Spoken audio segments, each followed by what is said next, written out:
माझं नाव अगस्त्य वैशाली बाळकृष्ण तिडके. माझ्या शाळेचे नाव देळगोराजा हायस्कूल देळगोराजा.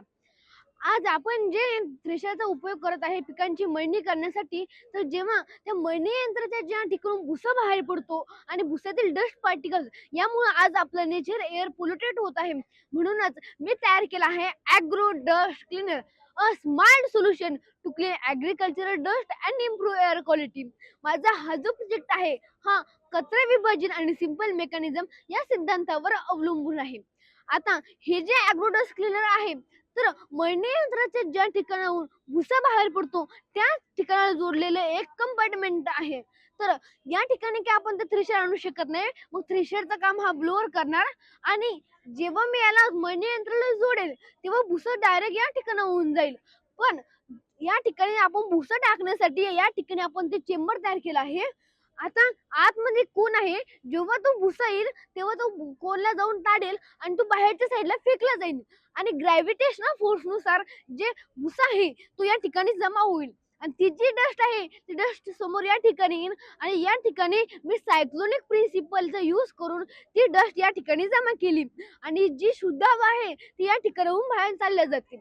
आता सायक्लोनिक प्रिन्सिपल म्हणजे काय, तर cyclonic principle means separation of any object by using circular motion आणि सेंट्रीफ्युगल बेसच्या खाली मी हे मॉडेल तयार केलं आहे. मी माझे मॉडेल तयार करताना affordable costing, separation of dust particles याला जागा किती लागेल अशा सर्व गोष्टींचा विचार करूनच मी हे ॲग्रो डस्ट क्लीनर तयार केलं आहे. तर आता या ॲग्रो डस्ट क्लीनर हे आता वर्क कसं करतं.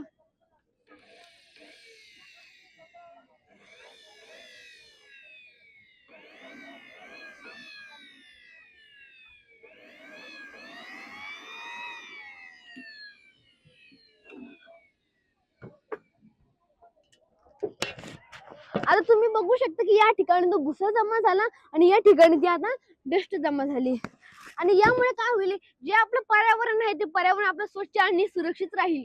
आता हे जे ॲग्रो डस्ट क्लीनरचे फायदे, त्याचा सर्वात महत्वाचा फायदा म्हणजे की आज रोजी हरियाणातील पानिपत या ठिकाणी या भुशापासून इथेनॉल तयार करणं सुरू झालं आहे आणि आज आपल्या भारतामध्ये पेट्रोलमध्ये 20% इथेनॉलचा वापर आज आपण करत आहे आणि या भुशापासून आपण मल्चिंग करू शकतो. जेव्हा भारतामध्ये की बागाचं उत्पादन होतं तेव्हा उन्हाळ्यामध्ये ती बाग काढून टाकण्याची वेळ येते, कारण त्यांना पाणी कमी प्रमाणात मिळतं आणि ते पाण्याची इव्हॅपोरेशन होते.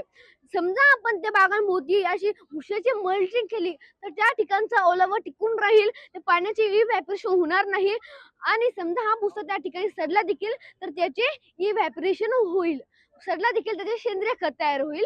आणि या भुस्यापासून आता आपण जे आपण आज प्लास्टिकचे ट्रे वापरतो ते त्याच्यामुळे आज सॉइल पोल्युशन होत आहे.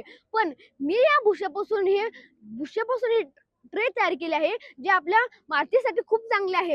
नंतर या भुशाचा वापर आपण महाराष्ट्रामधले जे गाय ढोर आहे त्या गाय ढोरांचं खाद्य म्हणून याचा वापर होऊ शकतो. आणि या ॲग्रो डस्ट क्लीनरची ही ॲग्रिकल्चरची डस्ट आहे ती समजा एअरमध्ये गेली नाही आणि एअरमध्ये गेली नाही तर यानं आपला पर्यावरण स्वच्छ आणि सुरक्षित राहील.